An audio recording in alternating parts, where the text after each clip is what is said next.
ക്രൂശിക്കപ്പെട്ട ക്രിസ്തുവിനെ പ്രസംഗിക്കുന്നു. ദൈവത്തിന് സ്തോത്രം. നമുക്ക് വായിക്കാം.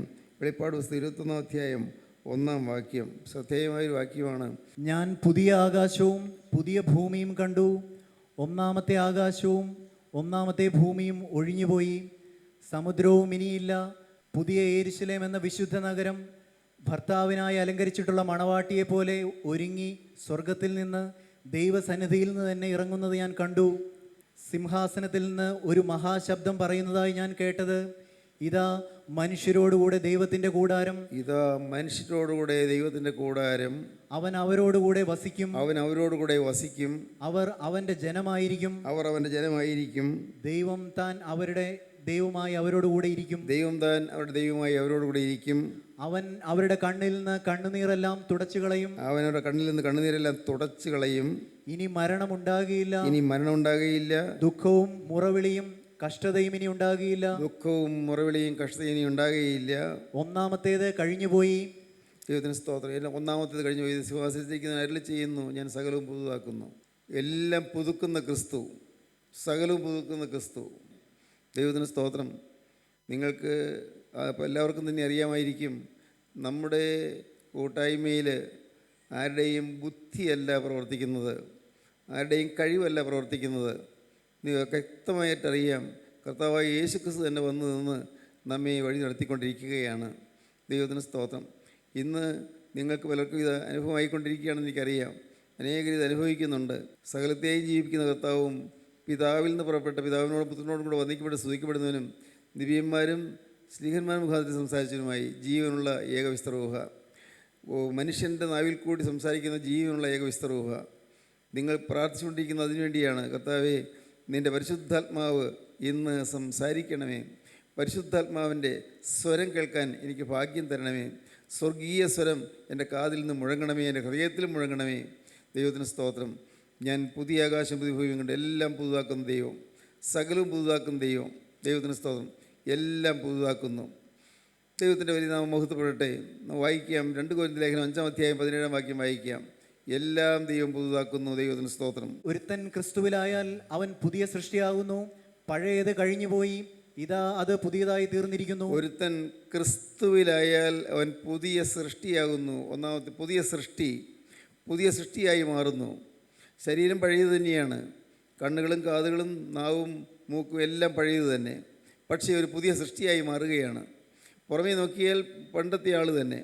പുറമേ നോക്കിയാൽ മറ്റുള്ള നോക്കുമ്പോൾ കൈകളും കാലുകളും എല്ലാം അത് പഴയത് തന്നെ, പഴയ ആകൃതി തന്നെ, പഴയ രൂപം തന്നെ. പക്ഷേ അകത്ത് ആൾ പുതുതായിത്തീരുന്നു. ഒരു ക്രിസ്തുവിലായാൽ പുതിയ സൃഷ്ടിയാകുന്നു. പുതിയ സൃഷ്ടി. ദൈവത്തിന് സ്തോത്രം. പുതുതായൊരു അനുഭവം. ആ അനുഭവമാണ് നമുക്ക് വേണ്ടത്. പഴയത് കഴിഞ്ഞുപോയി എന്നാണ് പറയുന്നത്. ഒരുത്തൻ ക്രിസ്തുവിലായാൽ പുതിയ സൃഷ്ടിയാകുന്നു, പഴയത് കഴിഞ്ഞുപോയി, ഇതാ അത് പുതുതായി തീർന്നിരിക്കുന്നു, പുതുതായി തീരുന്നു. പുതിയ ഒരനുഭവം, പുതിയ സൃഷ്ടി, പുതിയ ഒരനുഭവം. ദൈവത്തിന് സ്തോത്രം. വീണ്ടും വായിക്കാം. യെഹെസ്കേൽ 36:26. ഞാൻ നിങ്ങൾക്ക് പുതിയൊരു ഹൃദയം തരും, ഞാൻ നിങ്ങൾക്ക് പുതിയൊരു ഹൃദയം തരും. പുതിയ ഹൃദയം തരും. പുതിയ ഹൃദയം. ഹൃദയം അതിൻ്റെ പുറമേയുള്ളതായ ആകൃതി നോക്കിയാൽ അതൊക്കെ തന്നെ. പക്ഷേ ഹൃദയം പുതുതാക്കി കിട്ടുന്നു.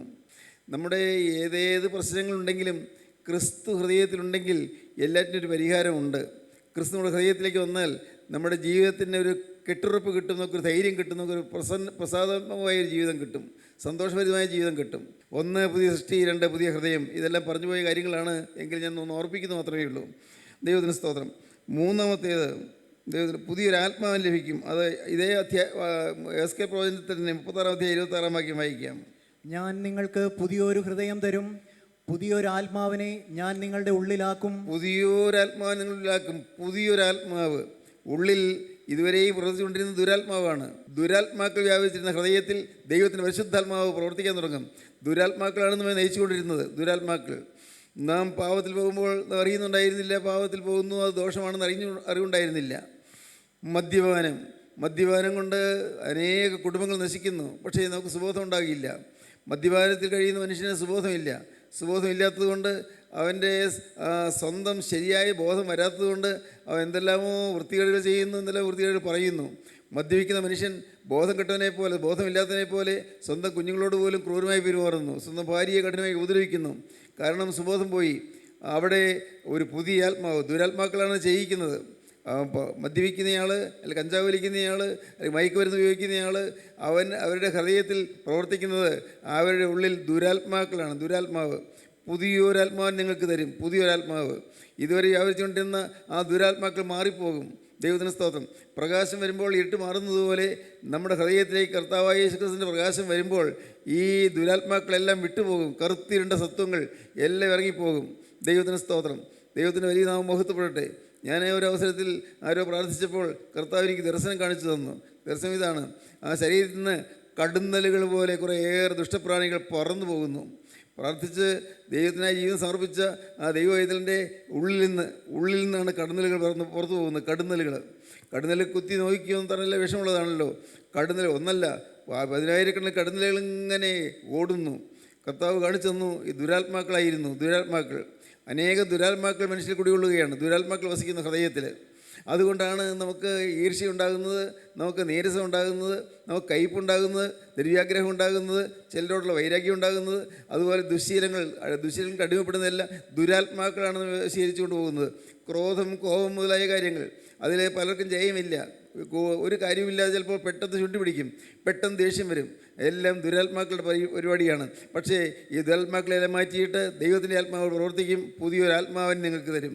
ദൈവത്തിന് സ്തോത്രം. പുതിയൊരാത്മാവ് വീണ്ടും നമുക്ക് വായിക്കാം. ദൈവത്തിന് സ്തോത്രം. എഫേസ്യ ലേഖനം 4-ാം അധ്യായം 22 മുതൽ 24 വരെ വാക്യങ്ങൾ. മുമ്പിലത്തെ പണ്ടത്തെ നടപ്പ് സംബന്ധിച്ച് ചതിമോഹങ്ങളാൽ വഷളായി പോകുന്ന പഴയ മനുഷ്യനെ ഉപേക്ഷിച്ച് നിങ്ങളുടെ ഉള്ളിലെ ആത്മാവ് സംബന്ധമായി പുതുക്കം പ്രാപിച്ച് സത്യത്തിന്റെ ഫലമായ നീതിയിലും വിശുദ്ധിയിലും ദൈവാനുരൂപമായി സൃഷ്ടിക്കപ്പെട്ട പുതുമനുഷ്യനെ ധരിച്ചുകൊള്ളുവീൻ. പഴയ മനുഷ്യനെ അങ്ങ് ഉപേക്ഷിച്ച് കഴിയുന്നു. ചതിമോഹങ്ങളാൽ വഷളായി പോകുന്ന പഴയ മനുഷ്യനെ ഉപേക്ഷിച്ച് കളഞ്ഞിട്ട് ഒരു പുതിയ മനുഷ്യൻ, ദൈവാനുരൂപമായി സൃഷ്ടിക്കപ്പെട്ട, ദൈവിക സാദൃശ്യമുള്ളവനായി, ദൈവിക സ്വഭാവമുള്ളവനായ ഒരു പുതിയ മനുഷ്യനാക്കി സൃഷ്ടിക്കുന്നു. അതുതന്നെയാണ് കൊലോസ്യ ലേഖനത്തിൽ പറയുന്നത്. കൊലോസ്യ ലേഖനം 3-ാം അധ്യായം 5-ാം വാക്യം വായിക്കും. 5-6 വാക്യങ്ങൾ. ആകയാൽ ദുർനടപ്പ്, അശുദ്ധി, അതിരാഗം, ദുർമോഹം, വിഗ്രഹാരാധനയായ അത്യാഗ്രഹം, ഇങ്ങനെ ഭൂമിയിലുള്ള നിങ്ങളുടെ അവയവങ്ങളെ മരിപ്പിക്കുവിൻ. നമ്മുടെ അവയവങ്ങളിലുള്ളതായ ആ ദുഷ്ടതകൾ, ആ തിന്മകൾ, അതെല്ലാം മാറ്റിക്കളയുക, ഉരിഞ്ഞു കളയുക. ഒന്നുകൂടെ വായിക്കാം. ആകയാൽ ദുർനടപ്പ്, അശുദ്ധി, അതിരാഗം, ദുർമോഹം, വിഗ്രഹാരാധനയായ അത്യാഗ്രഹം, ഇങ്ങനെ ഭൂമിയിലുള്ള നിങ്ങളുടെ അവയവങ്ങളെ മരിപ്പിക്കുവീൻ. പിന്നെ ഈ വക നിമിത്തം ദൈവകോപം അനുസരണം കെട്ടവരുടെ മേൽ വരുന്നു. അവയിൽ ജീവിച്ചിരുന്ന കാലം, അന്ന് ഈ തിന്മയിലൊക്കെ ജീവിച്ചിരുന്ന കാലത്ത് നിങ്ങളും മുമ്പേ അവയിൽ നടന്നു പോന്നു. അങ്ങനെ പാപത്തിൽ നിങ്ങൾ ജീവിച്ചൊരു കാലം ഉണ്ടായിരുന്നു, മുമ്പേ അവയിൽ നടന്നു പോന്നു. ഇപ്പോഴോ നിങ്ങളും കോപം, ക്രോധം, ഈർഷ്യ, വായിൽ നിന്ന് വരുന്ന ദൂഷണം, ദുർഭാഷണം ഇവയൊക്കെയും വിട്ടുകളയുവീൻ. ഇപ്പോഴോ നിങ്ങളെല്ലാം ഈ തിന്മയെല്ലാം വിട്ടുകളയുവീൻ. എന്തൊക്കെയാണ്? വായിൽ നിന്ന് വരുന്ന ദൂഷണം, ദുർഭാഷണം, മാത്രമല്ല കോപം, ക്രോധം, ഈർഷ്യ, വായിൽ നിന്ന് വരുന്ന ദൂഷണം, ദുർഭാഷണം ഇവയൊക്കെയും വിട്ടുകളയുവീൻ. പിന്നെ അന്യോന്യം ഭോഷ്ക് പറയരുത്. നിങ്ങൾ പഴയ മനുഷ്യനെ അവന്റെ പ്രവൃത്തികളോടുകൂടെ ഉരിഞ്ഞു കളഞ്ഞ് തന്നെ സൃഷ്ടിച്ചവന്റെ പ്രതിമ പ്രകാരം, സൃഷ്ടാവായ ദൈവത്തിന്റെ അതേ പ്രതിമ, അതേ ഛായയുള്ള പ്രതിമ പ്രകാരം പരിജ്ഞാനത്തിനായി പുതുക്കം പ്രാപിക്കുന്ന പുതിയ മനുഷ്യനെ ധരിച്ചിരിക്കുന്നു. പുതിയ മനുഷ്യനെ ധരിച്ചിരിക്കുന്നു. പഴയതെല്ലാം ഉരിഞ്ഞു കളയുന്നു. ദൈവത്തിന് സ്തോത്രം. ഇതെല്ലാം ദൈവത്തിന് പരിശുദ്ധാത്മാവ് ചെയ്തു തരും. വചനം നാം സ്വീകരിക്കുമ്പോൾ പരിശുദ്ധാത്മാവ് ചെയ്യുന്ന പ്രവൃത്തികളാണ് ഇതെല്ലാം. പുതിയ മനുഷ്യൻ, പഴയ മനുഷ്യൻ മാറി പുതിയ മനുഷ്യനായിത്തീരുന്നു. പുതിയ സൃഷ്ടി, പുതിയ ആത്മാവ്, പുതിയ ഹൃദയം, പുതിയ മനുഷ്യൻ. ദൈവത്തിന് സ്തോത്രം. പുതിയ മനുഷ്യൻ സരിക്കുക. ദൈവത്തിന് വലിയ നാമം മഹത്വപ്പെടട്ടെ. നമുക്ക് ഇതിനോട് ചേർന്ന് ചില വാക്യങ്ങൾ വായിക്കണം. ഫിലേമോൻ്റെ ലേഖനം എടുക്കാം. ഫിലേമോൻ്റെ ലേഖനത്തിൽ ദൈവത്തിന് സ്തോത്രം നാം കാണുന്നുണ്ട് പുതിയ മനുഷ്യൻ എന്താണ് എന്ന്. ഫിലേമോൻ്റെ ലേഖനം 11-ാം വാക്യം മുതൽ. അവൻ മുമ്പേ നിനക്ക് പ്രയോജനമില്ലാത്തവനായിരുന്നു. ഇപ്പോൾ നിനക്കും എനിക്കും നല്ല പ്രയോജനമുള്ളവൻ തന്നെ. എനിക്ക് പ്രാണപ്രിയനായ അവനെ ഞാൻ മടക്കി അയച്ചിരിക്കുന്നു. 15-ാം വാക്യം. അവൻ അല്പകാലം വേറിട്ട് പോയത് അവനെ സദാകാലത്തേക്കും നിനക്ക് ലഭിക്കേണ്ടതിനായിരിക്കും. അവൻ അല്പകാലത്തേക്ക് വിട്ടുപോയത് സദാകാലത്തേക്ക് നിനക്ക് ലഭിക്കേണ്ടതിനാണ്. അവൻ ഇനി ദാസനല്ല, അവനിനി ദാസനല്ല, ദാസനുമീതെ പ്രിയ സഹോദരൻ തന്നെ. ദാസനുമീതേ പ്രിയ സഹോദരൻ തന്നെ. അവൻ വിശേഷാൽ എനിക്ക് പ്രിയനെങ്കിൽ നിനക്ക് ജഡസംബന്ധമായും കർത്തൃസംബന്ധമായും എത്രയധികം. അവൻ എനിക്ക് പ്രിയനാകുന്നു. അത് മുഴുവൻ മനസ്സിലാക്കണമെങ്കിൽ ഫിലേമോൻ ലേഖനത്തിൻ്റെ പശ്ചാത്തലം മനസ്സിലാക്കണം. ഫിലേമോൻ ലേഖനം അത് അപ്പോസ്തലനായ പൗലോസ് എഴുതിയ ഒരു സ്വകാര്യ കത്താണ്, പ്രൈവറ്റ് ലെറ്റർ. അന്ന് കൊലോസിയിലുണ്ടായിരുന്ന ഒരു ദേവദാസനാണ് ഫിലേമോൻ. സമ്പന്നനായ ഒരു ആളായിരുന്നു, നല്ല ധനികനായിരുന്നു ഫിലേമോൻ. അന്ന് അപ്പോസ്തലനായ പൗലോസ് അവിടെ കൊലോസിയിൽ നിന്ന് വന്ന ദൈവമക്കളോട് സംസാരിച്ച കൂട്ടത്തിൽ ഫിലേമോൻ ആ കൂട്ടത്തിലുണ്ടായിരുന്നു. ഫിലേമോൻ്റെ വീട്ടിൽ ഫിലേമോന് ഭാര്യയുണ്ട്. ഭാര്യയുടെ പേര് അപ്പിയ എന്നാണ്. ഫിലേമോന് ഒരു മകനുണ്ട്, അവൻ്റെ പേര് അർക്കിപ്പോസ് എന്നാണ്. അക്കാലം അടിമ വ്യവസായമുള്ള കാലമായിരുന്നു. അടിമകൾ ധാരാളം ഉണ്ടായിരുന്നു. ആ വീട്ടിലെ സകല കാര്യങ്ങൾ അടിമകളാണ് ചെയ്തുകൊണ്ടിരുന്നത്. ഏറെക്കാലം നിലനിന്നിരുന്നു. പഴയ കാലത്ത് അടിമ വ്യവസായം നിലനിന്നിരുന്ന കാലമാണ്. അന്ന് ഫിലേമോൻ്റെ വീട്ടിൽ അടിമകൾ ധാരാളം ഉണ്ടായിരുന്നു. ഫിലേമോൻ പക്ഷേ ഈ മാനസാന്തരപ്പെട്ട് കഴിഞ്ഞപ്പോൾ, അപ്പോസ്തലനായ പൗലോസിൻ്റെ വചനം കേട്ട് മാനസാന്തരപ്പെട്ട് കഴിഞ്ഞപ്പോൾ ഫിലേമോൻ്റെ സ്വഭാവത്തിൽ കാതലായി മാറ്റം വന്നു. അടിമകളോടുള്ളതായ യജമാനഭാവം മാറി. അവരെ വളരെ സ്നേഹത്തോടെ കാണാൻ തുടങ്ങി. വളരെ മാർദ്ദവമായി സംസാരിക്കാൻ തുടങ്ങി. വളരെ മൃദുലമായി സംസാരിക്കാൻ തുടങ്ങി. അങ്ങനെ അടിമകളിൽ ചിലർക്ക് ദുസ്വാതന്ത്ര്യം വന്നു. യജമാനൻ മാനസാന്തരപ്പെട്ടു. അപ്പോൾ എന്തെങ്കിലും ചെയ്താലും ഉപദ്രവിക്കില്ലല്ലോ അല്ലെങ്കിൽ ശിക്ഷിക്കില്ലല്ലോ എന്നൊക്കെ ഒരു തോന്നൽ അവർക്ക് വന്നു. അതിൽ ഒരു ചെറുപ്പക്കാരുണ്ടായിരുന്നു. ആ അടിമയുടെ പേരാണ് ഒനേസിമോസ്. ഒനേസിമോസ് എന്ന് പറയുന്ന ഒരു ചെറുപ്പക്കാരൻ, അവൻ അടിമയായിരുന്നു. ഈ ഒനേസിമോസ് യജമാനൻ്റെ വീട്ടിൽ എല്ലായിടത്തും കയറിപ്പറ്റാനുള്ള സ്വാതന്ത്ര്യം ഉപയോഗിച്ചു. ഒരു ദിവസം അവൻ കുറേ പൈസയും മോഷ്ടിച്ചുകൊണ്ട് അവൻ ഫിലേമോൻ്റെ വീട്ടിൽ നിന്ന് ഓടിപ്പോയി. ഫിലേമോൻ്റെ കയ്യിൽ കിട്ടിയാൽ അല്ലെങ്കിൽ അടിമ ഓടിപ്പോയാൽ കൊല്ലുക സ്വാഭാവികമാണ്. ഫിലേമോൻ പക്ഷേ കൊല്ലുകയില്ലായിരിക്കും, പക്ഷേ എങ്കിലും ഭയന്നു പോയി, മോഷ്ടിച്ചുകൊണ്ട് പോയി. അന്ന് ലോകത്തെ ഏറ്റവും ശക്തവും ഭദ്രവുമായ സംസ്കാരം ഉണ്ടായിരുന്ന നാട് റോമൻ നഗരമാണ്, റോമാ നഗരം. അവൻ റോമാ നഗരത്തിലേക്ക് ഓടിപ്പോയി. എങ്ങനെ വേണമെങ്കിലും ജീവിക്കാം, വേണ്ടതിനൊക്കെ ചെയ്യാം. എന്തെല്ലാമോ അകൃത്യങ്ങളൊക്കെ ചെയ്തു. പണമെല്ലാം തീർന്നു. അവനെന്തോ അകൃത്യം ചെയ്തു. എന്താണെന്ന് തിരുവചനത്തിൽ മനസ്സിലാകുന്നില്ല. എന്തോ ഒരു കൊള്ളരായ്മ ചെയ്തു. അവനെ പിടികൂടി അവനെ ജയിലിലാക്കി. റോമൻ കാരാഗ്രഹത്തിൽ കിടക്കുകയാണ്. പക്ഷേ അവനെ കൊണ്ടുവന്നിട്ട ജയില് അത് അന്ന് ഒരു പ്രത്യേകത ഉണ്ടായിരുന്നു. ആ ജയില് അപ്പോസ്തലനായ പൗലോസ് കിടക്കുന്ന ഒരു ജയിലായിരുന്നു. പൗലോസ്ലിഹായെ റോമൻ സർക്കാർ പിടിച്ച് ജയിലിലടച്ച സമയത്ത് ആ ജയിലിൽ പൗലോസ്ലിഹ കിടക്കുമ്പോഴാണ് ആ ജയിലിൻ്റെ മുറിയിലേക്ക് ഈ പുതിയ തടവുകാരൻ വന്നത്. പൗലോസ്ലിഹ അവനോട് കാര്യങ്ങളൊക്കെ ചോദിച്ചു. അവൻ ആദ്യമൊന്നും പറഞ്ഞില്ല. പിന്നീട് പൗലോസ്ലിഹയുടെ ജീവിതത്തിലെ പ്രാർത്ഥനയും ആ സ്വഭാവത്തിൻ്റെ പ്രത്യേകതയും എല്ലാം കണ്ടപ്പോൾ അവന് എല്ലാം തുറന്നു പറയണമെന്ന് തോന്നി. അവന് ജയിലിൽ നിന്ന് വിടാനുള്ള സമയമായി, അവന് തടവ് കഴിഞ്ഞ് പോകാനുള്ള സമയമായി. അന്ന് പൗലോസ്ലിഹയോട് പറഞ്ഞു, ഞാൻ വലിയ കടുങ്കൈ ചെയ്തിട്ടാണ് പോകുന്നത്, വലിയൊരു അക്രമം ചെയ്തിട്ടാണ് പോകുന്നത്. എന്താണത്? ഞാൻ കൊലോസിയിലെ ഫിലേമോൻ എന്ന എൻ്റെ യജമാനോട് അകൃത്യം ചെയ്തിട്ടാണ് പോകുന്നത്. യജമാനെ ഞാൻ വളരെ സ്നേഹിച്ചിരുന്നതാണ്. യജമാൻ എന്നെയും സ്നേഹമായിരുന്നു. പക്ഷേ ഞാൻ ആ സ്നേഹമെല്ലാം മറന്നിട്ട് ഞാൻ അദ്ദേഹത്തിൻ്റെ വീട്ടിൽ നിന്ന് പൈസ മോഷ്ടിച്ചു. ഞാനൊരു മോഷ്ടാവാണ്. അതെല്ലാം ഞാൻ ചിലവഴിച്ച് കഴിഞ്ഞു. ഇവിടെ സുഖിച്ച് പൊളച്ച് ജീവിച്ചു, എല്ലാം ചിലവഴിച്ചു. അങ്ങനെ കഴിയുമ്പോഴാണ് എന്നെ റോമൻ സർക്കാർ പിടിച്ച് ജയിലിലാക്കിയത്. എനിക്ക് ഇനി വീട്ടിൽ പടക്കി പോകാൻ എനിക്ക് ഒരു സ്ഥലമില്ല. യജമാൻ്റെ അടുക്കൽ ചെന്നാൽ യജമാൻ എന്നെ കൊല്ലും, ഫിലേമോൻ എന്നെ കൊല്ലും. പുറത്തിറങ്ങിയാൽ എനിക്ക് ജീവിക്കാൻ മാർഗ്ഗമില്ല. എനിക്ക് എന്താ വേണ്ടെന്ന് അറിയാൻ പാടില്ല. പൗലോസ്ലിഹ പറഞ്ഞു, ഫിലേമോനെ എനിക്ക് പരിചയമുണ്ടല്ലോ. ഫിലേമോൻ ദൈവത്തിൻ്റെ മഹത്വപൂർണ്ണമായ സഭയിലൊരു അംഗമാണല്ലോ. ഫിലേമോൻ എൻ്റെ വചനം കേട്ട് മാനസാന്തരപ്പെട്ട ആളാണല്ലോ. എനിക്ക് വളരെ പരിചയമുണ്ടല്ലോ. എനിക്ക് എന്തും പറയാൻ സ്വാതന്ത്ര്യമുണ്ടല്ലോ. പൗലോസ്ലിഹ പറഞ്ഞു. അവനോട് പറഞ്ഞു, നീ നേരെ ഫിലേമോൻ്റെ അടുക്കൽ ചെയ്യുക. അയ്യോ, എന്നോടങ്ങനെ പറയല്ലേ, ഫിലേമോൻ്റെ അടുക്കലേക്ക് പോയാൽ എന്നെ കൊല്ലും. കാരണം ഞാൻ അക്രമം ചെയ്തിട്ടല്ലേ പോകുന്നത്. ഇത്രയും വലിയ അകൃത്യം ചെയ്തു വന്ന് ഒരു അടിമയെ കൊല്ലുമെന്നുള്ള സംശയമില്ല. ശരി, നീ ഒരു കാര്യം ചെയ്യുക. നീ പേടിയാണെങ്കിൽ ഞാൻ നിനക്ക് ഒരു എഴുത്ത് തരാം. ഒരെഴുത്ത് അത് എഴുതി അവൻ്റെ കയ്യിൽ കൊടുത്തിട്ട് പൗലോസ്ലിഹ പറഞ്ഞു, നീ ഒന്നും പറയണ്ട, നീ ചെന്ന് ഈ എഴുത്തങ്ങ് കൊടുത്താൽ മതി, ഞാൻ തന്നുവിടുന്ന ഈ എഴുത്തുനിന്ന് കൊടുത്താൽ മതി എന്ന് പറഞ്ഞ് ഒരു എഴുത്ത് കൊടുത്തയച്ചു. ദൈവത്തിന് സ്തോത്രം. ഈ എഴുത്തുമായിട്ട് ഈ അടിമയായ ഒനേസിമോസ് കൊലോസിയിലേക്ക് പോയി. അങ്ങ് ദൂരെ നിന്ന് ഈ ഒനേസിമോസ് വരുന്നത് ഫിലേമോൻ കണ്ടു. നമ്മുടെ വീട്ടിൽ നിന്ന് ഒളിച്ചോടി പോയവനല്ലേ ആ വരുന്നത്? അപ്പിയോട് ചോദിച്ചു. അപ്പി പറഞ്ഞു, എനിക്ക് അങ്ങനെ തോന്നുന്നുണ്ടല്ലോ, നമ്മുടെ വീട്ടിൽ ഒളിച്ചോടി പോയവനാണെന്ന് തോന്നുന്നുണ്ടല്ലോ. മോൻ അർക്കിപ്പോസ് ഉണ്ട്, അവനെ വിളിച്ചു. മോനെ നീ നോക്കിയത് ആ വരുന്നത് നമ്മുടെ ഒനേസിമോസ് അല്ലേ, നമ്മുടെ വീട്ടിൽ നിന്ന് ഒളിച്ചോടി പോയവൻ? അതേലോ, അവനാണല്ലോ. അവൻ വന്നു, ഒരു അത്ഭുതത്തോടെ നോക്കി. അടിമ തിരിച്ചു വന്നിരിക്കുന്നു. വേണ്ടി കൊല്ലാനുള്ള അധികാരമുണ്ട്, ആരും ചോദിക്കില്ല. അടിമ തിരിച്ചു വന്നിരിക്കുന്നു. ഈ ഫിലേമോൻ അവൻ മുഖത്തേക്ക് നോക്കിയപ്പോൾ അവൻ്റെ കൈ വിറയ്ക്കുന്നു. കൈ വിറയ്ക്കുന്ന ആ വിറയ്ക്കുന്ന കൈ കൊണ്ട് ഈ എഴുത്ത് ഫിലേമോൻ്റെ കയ്യിലേക്ക് കൊടുത്തു. എന്നിട്ട് അവൻ ഏങ്ങലടിച്ചുകൊണ്ട് നിന്നു, കരഞ്ഞുകൊണ്ട് നിന്നു. ഫിലേമോൻ ആ എഴുത്ത് കുറച്ച് വായിച്ചപ്പോഴേക്കും വായിക്കാൻ പറ്റുന്നില്ല. കണ്ണിൽ കണ്ണുനീര് നിറഞ്ഞു.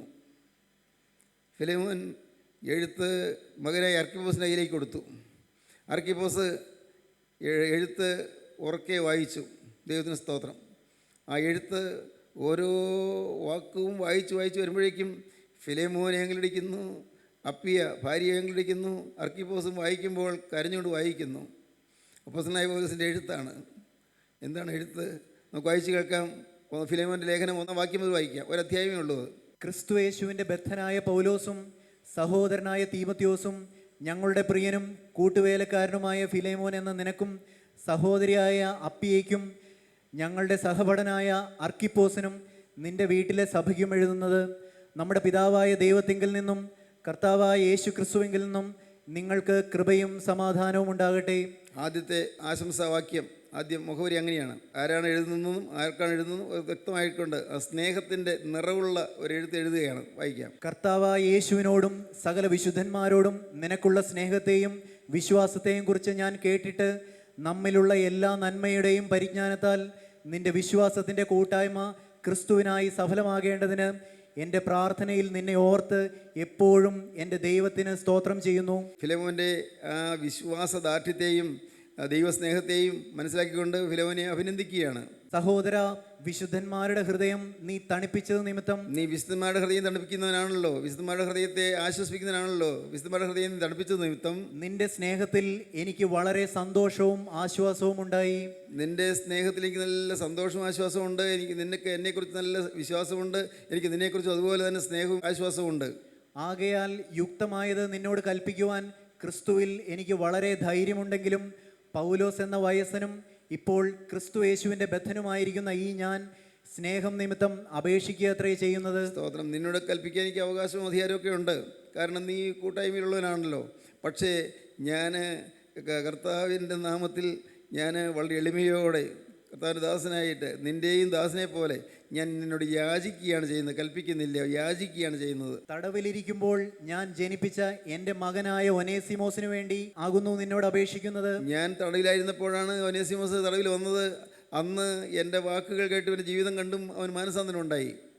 അന്ന് അവൻ ആത്മാവിൽ ജനിച്ചു, വീണ്ടും ജനിച്ചു. തടവിലിരിക്കുമ്പോൾ ഞാൻ ജനിപ്പിച്ച എൻ്റെ മകനായ ഒനേസിമോസിന് വേണ്ടിയാകുന്നു ഞാനോട് അപേക്ഷിക്കുന്നത്.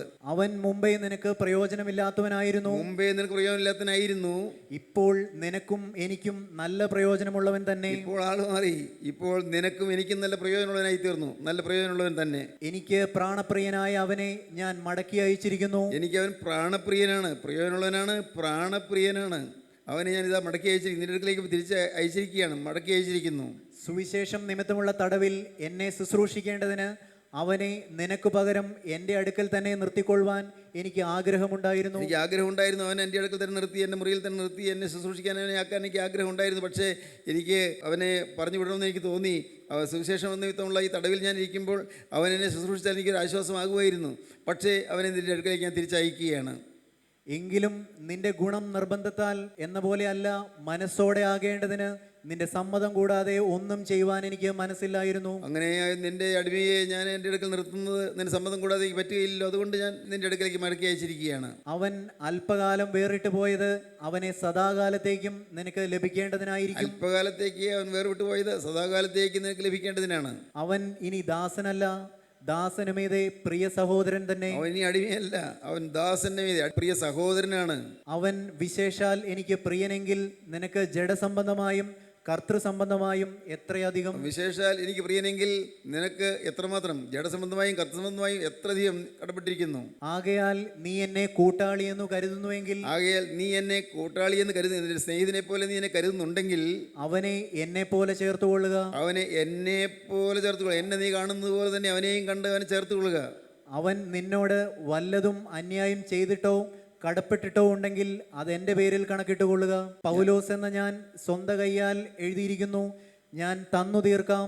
അവൻ എന്തെങ്കിലും കടപ്പെട്ടിട്ടുണ്ടെങ്കിൽ, മോഷ്ടിച്ചുകൊണ്ടല്ലേ പോയത്, അത് എൻ്റെ പേരിൽ നീ കണക്കിട്ടുകൊള്ളുക. ഞാനത് ഏറ്റെടുത്തിരിക്കുന്നു, എൻ്റെ പേരിൽ കണക്കിട്ടുകൊള്ളുക. പൗലോസ് എന്ന വയസ്സനും ബന്ധിക്കപ്പെട്ടനുമായി ഞാൻ ഇപ്പോൾ യാചിക്കുകയാണ്, എൻ്റെ പേരിൽ കണക്കിട്ടുകൊള്ളുക, ഞാൻ തന്നു തീർക്കാം. സ്തോത്രം. നീ നിന്നെ തന്നെ എനിക്ക് തരുവാൻ കടപ്പെട്ടിരിക്കുന്നുവെന്ന് ഞാൻ പറയണമെന്നില്ലല്ലോ. നിനക്കറിയാമല്ലോ, നീ എന്നോട് അത്രമാത്രം കടപ്പെട്ടിരിക്കുകയാണെന്ന് എനിക്കറിയാമല്ലോ, നിന്നെ തന്നെ തരാൻ കടപ്പെട്ടിരിക്കുകയാണെന്ന് എനിക്കറിയാമല്ലോ. അതേ സഹോദര, നിന്നെ കൊണ്ട് എനിക്ക് കർത്താവിൽ ഒരനുഭവം വേണ്ടിയിരിക്കുന്നു. അതേ സഹോദര, നിന്നെ കൊണ്ട് എനിക്ക് കർത്താവിൽ ഒരു അനുഭവം വേണ്ടിയിരിക്കുന്നു. ക്രിസ്തുവിൽ എൻ്റെ ഹൃദയം തണുപ്പിക്കുക. ക്രിസ്തു യേശുവിൽ നീ എൻ്റെ ഹൃദയത്തിൽ തന്നെ എനിക്ക് ആശ്വാസം തരും. ഈ ഞാൻ അയക്കുന്നവനെ നീ സ്വീകരിക്കണം, ഉപദ്രവിക്കരുത്. നിന്റെ അനുസരണത്തെ പറ്റി എനിക്ക് നിശ്ചയമുണ്ട്, ഞാൻ പറയുന്നതിലും അധികം നീ ചെയ്യും എന്നറിഞ്ഞിട്ടാകുന്നു ഞാൻ എഴുതുന്നത്. ദൈവത്തിന് സ്തോത്രം. പൗലോസ്ലീഹ വാസ്തവത്തിൽ അത് എഴുതുമ്പോൾ പൗലോസ്ലീഹ ഒരുപക്ഷെ കരഞ്ഞുകൊണ്ടായിരിക്കും എഴുതുന്നത്. ആ എഴുത്ത് വായിച്ച് കേട്ടപ്പോൾ ഫിലേമോനും കരഞ്ഞു, അപ്പിയയും കരഞ്ഞു, അക്രിപ്പോസും കരഞ്ഞു. ദൈവത്തിന് സ്തോത്രം. പ്രിയപ്പെട്ടവരെ, എന്താണ് ഈ പറഞ്ഞതിൻ്റെയൊക്കെ അർത്ഥം? കർത്താവായ യേശുക്രിസ്തു നമ്മെ തൻ്റെ പ്രിയമകനായി പ്രിയമകളായി അവിടെ നമ്മെ വീണ്ടെടുത്തിരിക്കുന്നു. അടിമകളായിരുന്നു. ആർക്ക്? പിശാചിൻ്റെ അടിമകളായിരുന്നു നാം ഓരോരുത്തരും. എന്നാൽ പാപത്തിൻ്റെ അടിമയായി കൊള്ളതായ്മയിൽ ജീവിച്ച് നമ്മെ കർത്താവായ യേശുക്രിസ്തു വീണ്ടെടുത്തു. നമ്മുടെ മേലുള്ള ചങ്ങല കർത്താവ് മാറ്റി, നമ്മുടെ മേലുള്ള ബന്ധനം കർത്താവ് മാറ്റി. ദൈവത്തിന് സ്തോത്രം. എന്തൊരത്ഭുതം! ജീവനുള്ള ക്രിസ്തു നമ്മെ ഓരോരുത്തരെയും അത്രമാത്രം തന്നെപ്പോലെ തന്നെ സ്നേഹിക്കുന്നു. ക്രിസ്തു തന്നെപ്പോലെ തന്നെ സ്നേഹിക്കുന്നു. പിതാവായ ദൈവത്തിൻ്റെ അടുക്കൽ കർത്താവായ യേശു ക്രിസ്തു മധ്യസ്ഥം വഹിക്കുകയാണ്. പിതാവേ, ഞാൻ നിൻ്റെ ഏകജാതനല്ലോ, ഞാൻ നിൻ്റെ ഏകജാതനായ തിരുക്കുമാരനല്ലോ. നീ എന്നെ സ്നേഹിച്ചിരിക്കുന്നു, നീ എന്നെ സ്നേഹിച്ചുകൊണ്ടിരിക്കുന്നു. എന്നെ നീ കരുതുന്ന പോലെ ഈ മനുഷ്യനെയും നീ കരുതിക്കൊള്ളണം. സ്തോത്രം. കാരണം ഞാൻ അവന് വേണ്ടി മധ്യസ്ഥത വഹിക്കുകയാണ്. എന്നെ നീ എങ്ങനെ സ്നേഹത്തോടെ കരുതുന്നു, അതുപോലെ തന്നെ ഇവനെയും നീ കരുതിക്കൊള്ളണം. ഇവൻ ഒരുപക്ഷെ കൊള്ളരുതായ്മയിൽ ജീവിച്ചവനായിരിക്കും, ഇവൻ കൊലപാതകം ചെയ്തവനായിരിക്കും, അക്രമങ്ങൾ ചെയ്തവനായിരിക്കും, വക്രതയുള്ളവനായിരിക്കും, എല്ലാ തിന്മയും കാപട്യമുള്ളവനായിരിക്കും, ഒരുപക്ഷെ കളവും മോഷണവും എല്ലാം വന്നിട്ടുണ്ടാവും, അശുദ്ധമായ ജീവിതം നയിച്ചവനായിരിക്കും. എങ്കിലും ഇവനെ ഞാനിത് റെക്കമെൻഡ് ചെയ്തയക്കുന്നു, ഇവന് വേണ്ടി ഞാൻ മധ്യസ്ഥത വഹിച്ചയക്കുന്നു. നീ എന്നെ കരുതുന്നുവെങ്കിൽ ഇവനെ എന്നെപ്പോലെ നീ കരുതിക്കൊള്ളുക. പ്രിയപ്പെട്ടവരെ, വിശ്വസിക്കൂ, യേശു ക്രിസ്തു നിങ്ങളെല്ലാവരെയും സ്നേഹിക്കുന്നു. അവൻ്റെ ജീവൻ നിങ്ങൾക്ക് വേണ്ടി തന്നിരിക്കുന്നു. കഴിഞ്ഞ കാലങ്ങളൊന്നും കണക്കാക്കുന്നില്ല. മോഷണം നടത്തിയിട്ടുണ്ട്, കവർ ചെയ്തിട്ടുണ്ട്, കൊള്ളരുതായ്മ ചെയ്തിട്ടുണ്ട്, ഭാര്യയെ കഠിനമായി പീഡിപ്പിച്ചിട്ടുണ്ട്, ഭർത്താവിന് മനോവേദന വരുത്തിയിട്ടുണ്ട്, മക്കളെ നോക്കിയിട്ടില്ല, മക്കളുടെ കാര്യം അന്വേഷിച്ചിട്ടില്ല, ചീത്ത ശീലങ്ങൾക്ക് അടിമപ്പെട്ടിരുന്നു, ദുസ്വഭാവങ്ങൾക്ക് അടിമപ്പെട്ടിരുന്നു, ക്രൂരതയും മൗഢ്യവും നമ്മുടെ സ്വന്തം ജീവിതത്തിൻ്റെ ഭാഗമായിരുന്നു. എന്തെല്ലാമായിരുന്നു നമ്മുടെ ജീവിതം? എന്തായിരുന്നു നമ്മുടെ ജീവിതം? ക്രൂരതയുള്ള ജീവിതമല്ലായിരുന്നുവോ? കഠിന ഹൃദയമല്ലായിരുന്നുവോ? എന്നാൽ എല്ലാം യേശു ഏറ്റെടുത്തിരിക്കുന്നു. ഹല്ലേലൂയ! യേശു ക്രിസ്തു എല്ലാം ഏറ്റെടുത്തു. പ്രിയപ്പെട്ടവരെ, അതുകൊണ്ടാണ് ഞാൻ ഇന്ന് വചനം പറയുന്നത്. അതുകൊണ്ടാണ് നിങ്ങൾക്ക് വചനം കേൾക്കാൻ ഒത്തിരിക്കുന്നത്, സാധിച്ചിരിക്കുന്നത്. നമ്മുടെ പാവം യേശു വഹിച്ചു, എല്ലാം യേശു ഏറ്റു. എല്ലാ പാവവും യേശു തൻ്റെ മേലേക്ക് ഏറ്റെടുത്തു, എല്ലാ പാവവും ഏറ്റെടുത്തു. അപ്പോൾ യേശുവിൻ്റെ ശിരസിന്മീതെ മനുഷ്യജാതിയുടെ പാവമെല്ലാം അങ്ങ് കുന്നുകൂടി വന്നപ്പോൾ അവിടെ ഇരുണ്ട മേഘം പോലെ അങ്ങ് മുകളിലേക്ക് നോക്കാൻ വയ്യാതെ, മുകളിലേക്ക് പിതാവിലേക്ക് നോക്കാൻ വയ്യാതെ കർത്താവായ യേശു ക്രിസ്തു ക്രൂശിന്മേൽ കിടന്ന് അലറി നിലവിളിച്ചു. കാരണം യേശു ക്രിസ്തുവിൻ്റെ മേൽ ക്രിസ്തു പാവം മുഴുവൻ ഏറ്റെടുത്തു. ആരുടെ? എൻ്റെയും നിങ്ങളുടെയും എല്ലാവരുടെയും പാവം യേശു ഏറ്റെടുത്തു. എല്ലാം ഏറ്റെടുത്ത് തൻ്റെ ശിരസിന്മേലിങ്ങനെ മേഘം പോലെ, കരിയിലക്കാർ പോലെ ആ പാവങ്ങളങ്ങനെ കട്ടികൂടി നിന്നു. പിതാവിലേക്ക് നോക്കിയിട്ട് കാണുന്നില്ല. കുരിശിന്മേൽ കിടക്കുമ്പോൾ കർത്താവ് നോക്കി, അതുവരെയും പിതാവിനുമായിട്ടുള്ള ബന്ധം ഉണ്ടായിരുന്നു. പിതാവിനെ ഇപ്പോൾ കാണുന്നില്ല. ബന്ധമുണ്ട്, പക്ഷേ പിതാവിനെ കാണുന്നില്ല. പിതാവിൻ്റെ മുഖം അപ്രത്യക്ഷമായിരിക്കുന്നു. പാപം വന്ന് കൂടിയിരിക്കുന്നു. പാപത്തിലേക്ക് പിതാവായ ദൈവത്തിന് നോക്കാൻ സാധ്യമല്ല. പാപത്തിലേക്ക് നോക്കാൻ സാധ്യമല്ല. അഴുക്കിലേക്ക് ഇത് പിതാവായ ദൈവം നോക്കുകയില്ല. ഈ നിത്യനായ പിതാവായ ദൈവം തൻ്റെ പുത്രനായ യേശുക്രിസ്തുവിനെ കൈവിട്ട് പോയി എന്ന് തോന്നത്തക്കവണ്ണം അത്രമാത്രം ഭയങ്കരമായി കൂരിയിട്ടാണ് കർത്താവിൻ്റെ തലമേൽ വന്ന് കൂടിയത്. അതെല്ലാം എന്ത്? എൻ്റെ പ്രിയപ്പെട്ടവരെ, നമ്മുടെ പാവമാണ് കട്ടിക്കൂരിട്ടായി അവിടെ തിങ്ങിയത്. നമ്മുടെ കൊള്ളരുതായ്മകൾ പുറത്തു അരയ്ക്കുന്നതായി നമ്മുടെ ജീവിതങ്ങൾ, ഇന്ന് ഓർക്കുമ്പോൾ ലജ്ജ തോന്നുന്നതായി നമ്മുടെ ജീവിതങ്ങൾ, എത്ര ഭയാനകമായിരുന്നു നമ്മുടെ ജീവിതം. ഈ ജീവിതം കരുണയുള്ള കർത്താവ് അത് ഏറ്റെടുത്തു, തൻ്റെ മേലെല്ലാം ഏറ്റെടുത്തു. അതുകൊണ്ട് യേശുവിൻ്റെ കന്നത്ത് അടിയേറ്റു, യേശുവിൻ്റെ മുഖത്തേക്ക് തുപ്പലേറ്റു, യേശുവിൻ്റെ കവിളുന്ന് രോഗങ്ങൾ പിഴുതെടുത്തു, യേശുവിൻ്റെ ശിരസിൽ മുൾമുടി അടിച്ച് താഴ്ത്തി, ഇരുമ്പ് പോലത്തെ സൂചികളുള്ള ഇരുമ്പാണി പോലത്തെ മുള്ളുകളുള്ള ആ മുൾമുടി ശിരസിലേക്ക് വെച്ചിട്ട് അവരെ കോല് കൊണ്ട് അടിച്ചടിച്ച് ചേർത്തു. ശിരസിലെ തലകൊട്ടി പൊട്ടി രക്തം ഒഴുകാൻ തുടങ്ങി. ദൈവത്തിന് സ്തോത്രം. എന്തിന്? യേശു പാവമില്ലല്ലോ, യേശു പാവം ചെയ്യാത്തവനല്ലേ? സ്തോത്രം. പാവമില്ലാത്തനായ യേശു എന്തിനാ ഈ ശിക്ഷയേറ്റു? ദൈവത്തിന് സ്തോത്രം. ഇപ്പോൾ നിങ്ങൾ പ്രാർത്ഥിക്കണം. കർത്താവ് പറയണം, കർത്താവേ, എൻ്റെ പാവം മുഴുവൻ വഹിച്ച നല്ലവനായ യേശുവേ, എനിക്കൊണ്ട് ക്രൂശിൽ വെച്ച രക്ഷക, നിൻ്റെ ക്രൂശിൽ ചൊരിഞ്ഞ രക്തം കൊണ്ട് എൻ്റെ പാവം മുഴുവൻ കഴിയുമെന്ന് ഞാൻ വിശ്വസിക്കട്ടെ. കർത്താവേ, ഞാൻ വിശ്വസിക്കുന്നു. ഇപ്പോൾ നിൻ്റെ രക്തം എന്നെ തളിച്ച് എന്നെ വീണ്ടെടുക്കണമേ. ദൈവത്തിന് സ്തോത്രം. ദൈവത്തിന് വലിയ നാമം മഹത്വപ്പെടട്ടെ.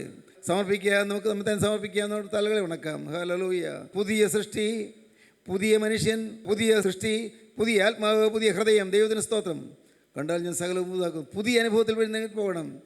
ഇന്ന് നിങ്ങളിവിടെ എഴുന്നേറ്റ് പോകുമ്പോൾ പുതിയ അനുഭവത്തിൽ പോകണം. അതിനായിട്ട് നിങ്ങൾ തന്നെ സമർപ്പിക്കൂ. നിങ്ങൾ ഹൃദയത്തിൽ പറയൂ, കർത്താവേ, ഇന്നു മുതൽ ഞാനിതാ ഒരു പുതിയ മനുഷ്യൻ, ഇന്നു മുതൽ ഞാനിതാ ഒരു പുതിയ ഹൃദയം. യേശുവേ, ഇന്നു മുതൽ ഞാനിതാ ഒരു പുതിയ ആത്മാവ്. കരുണയുള്ള കർത്താവേ, ഇന്നു മുതൽ ഞാനിതാ പുതിയ സൃഷ്ടി. ഒരു ക്രിസ്തുവിലായാൽ പുതിയ സൃഷ്ടിയാകുന്നു. പഴയ കഴിഞ്ഞു പോയി, ഇതാ പുതുതായി തീർന്നിരിക്കുന്നു. അതാ ഇന്നു മുതൽ ഞാൻ പുതിയ മനുഷ്യൻ. ഹല്ലേലൂയ, ഹല്ലേലൂയ, ഹല്ലേലൂയ, ഹല്ലേലൂയ, ഹല്ലേലൂയ, ഹല്ലേലൂയ. കാരുണ്യവാനേ, മഹാപരിശുദ്ധനായ ഞങ്ങളുടെ സ്വർഗീയ പിതാവേ, മനോഹരമായ ഈ സമയത്ത് ഞങ്ങൾ നിന്നെ സ്തുതിക്കുന്നു. ഞങ്ങളുടെ മധ്യത്തിൽ അവിടുന്ന് കൂടെ ഉള്ളതിനായി സ്തോത്രം. അവിടുന്ന് ഞങ്ങളോട് സംസാരിച്ചതിനായി സ്തോത്രം. കൃപ ഞങ്ങളെ പൊതി നിൽക്കുന്നതിനായി സ്തോത്രം. മഹത്വം മരുമനുഷ്യനായ യേശുവിന് മാത്രം. യേശുവിൻ നാമത്തിൽ തന്നെ. ആമീൻ. ഹല്ലേലൂയ.